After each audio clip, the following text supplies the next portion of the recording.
Mga kabiyahe, nandito ako ngayon sa gilid ng dalampasigan dahil nga meron tayong gagawin at ang gagawin natin, alam nyo ba mga kabiyahe kung ano? Woo! Ang maghanap ng makikilaw. So yung kikilawin natin mga kabiyahe, hindi lang sea urchin. Kung nakikita dyan, yung mga kasamahan ko nandyan nangunguha din sila ng sea urchin dahil nga kikilaw. Pero hindi lang sea urchin yung kikilawin natin. At ang ibang kikilaw natin mga kabiyahe, walang iba kundi ang salpo o salputan. Hindi ko alam kung anong tawag sa lugar nyo. Wow. O sa English ito, peanut worm. Sinamahan ko mga kabiyahe si Nong Jr. Kung paano manguha ng ganitong klaseng exotic food.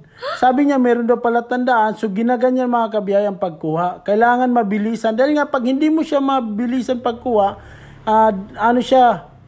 pupunta talaga siya doon sa pinakailalim ng buhangin. So nakukuha ito mga kabiyahe sa ilalim ng buhangin. At pagkatapos nito pagkakuha mga kabiyahe, kailangan mong hiwain at kailangan mo munang linisan. Tatanggalin mo yung mga laman doon sa loob niya. Yung mga parang mga buhangin, kasi kumakain ito mga buhangin niya, no?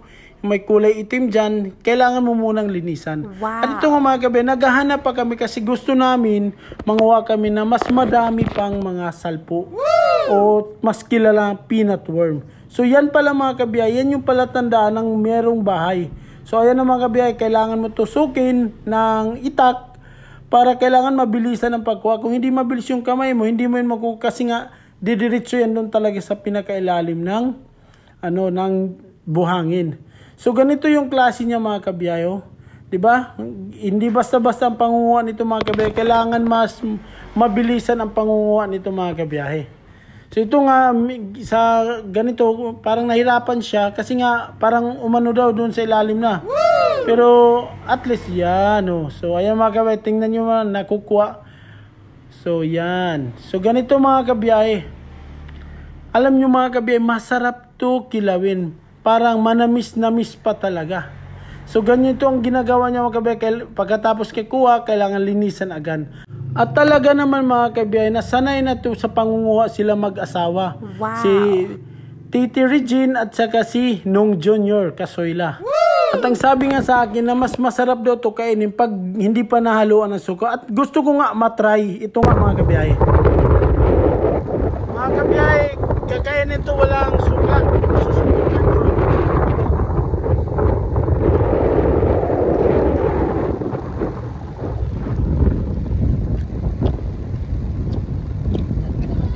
Tamis.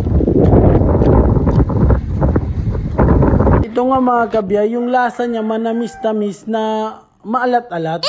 So ito na mga kabiyahe, pagkatapos linisin at hiniwa na nga ng mga kasama namin at ready na dahil nga hindi na magtatagal para nagutom na kami, imimix namin yung lahat ng makikilaw. So minix na namin mga kabiyahe yung salpo at saka yung sea urchin. Wow. Kain tayo mga kabiyahe. So ito na nga mga kabiyahe, talagang sarap na sarap. Woo! So mga kabiyahe, dito lang to sa Siargao. Ingat kayo mga kabiyahe.